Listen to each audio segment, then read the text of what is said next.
Hindi nila kami ginagawa sa akin! At lalong-lalo na hindi kami pinahalin! At ano ako ibibigay mo ko yan? Ano? Pinabubuyan ko sila! Hindi na kaya tinakaw ko sila! Pinabubuyan ko sila! Ano nga ba ginawa nila? Walang kabuhayan ko sila! Nababalot ng matinding misyon ang paligid habang hinihintay ang sagot nito. Mabigat ang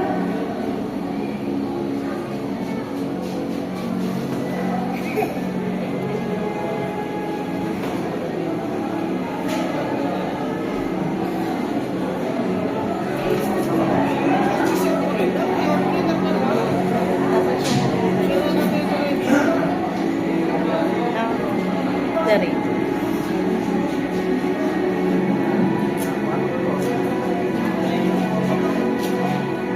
mabigat ang hangin sa silid.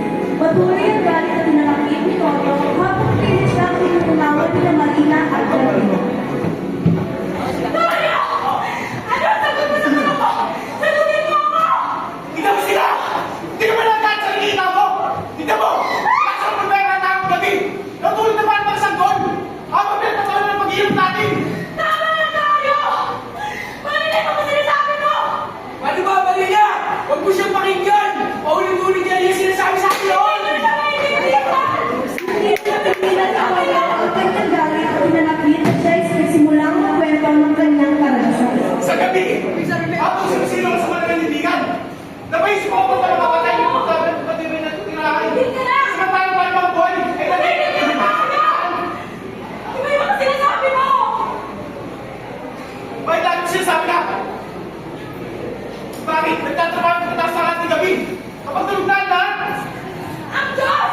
Ang Diyos ang nakakita ng mga kasalanan nyo! At ang Diyos sinimapatay sa mga patay! Bakit papatay ito sa mga patay? Bakit hindi tayo mabuhay? Mario! Isang malaking kasalanan ang ginagawa mo! At kapag namatay ka, hindi ka tatanggapin sa langit! At kahit sa impyerno, hindi ka rin tatanggapin! Ano ba? Hindi ba kaibigan? Lalong tumindi ang emosyon ni Toyo na narinig mula sa sinabi ni Marina.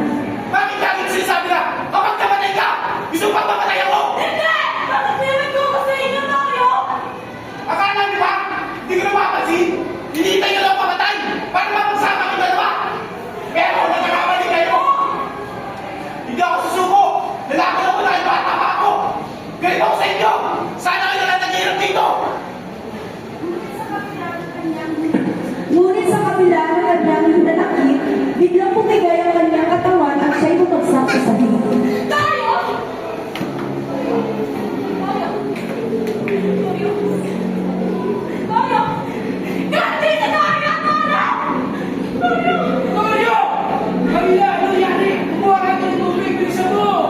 Nagmamadaling kumuha kapag sinusuportahan ni Carmen ang katawan ni Toyo.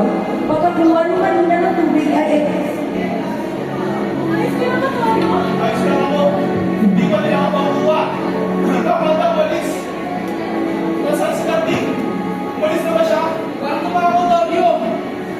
Akala ko umalis ka na. Hindi ka magalit sa akin. Hindi ako galit, Torio. Hindi ko sinasadya kung sinabi ko tungkol sa iyo. Parang wala ka sa sarili. Kung wala ko tayo na sabi ko.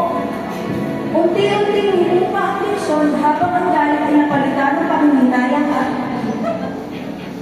matapos ang matinding pagtatalo at pagod, nalaig ang katahimikan sa silid habang pilit-pilit pakalman Carding si Toyo.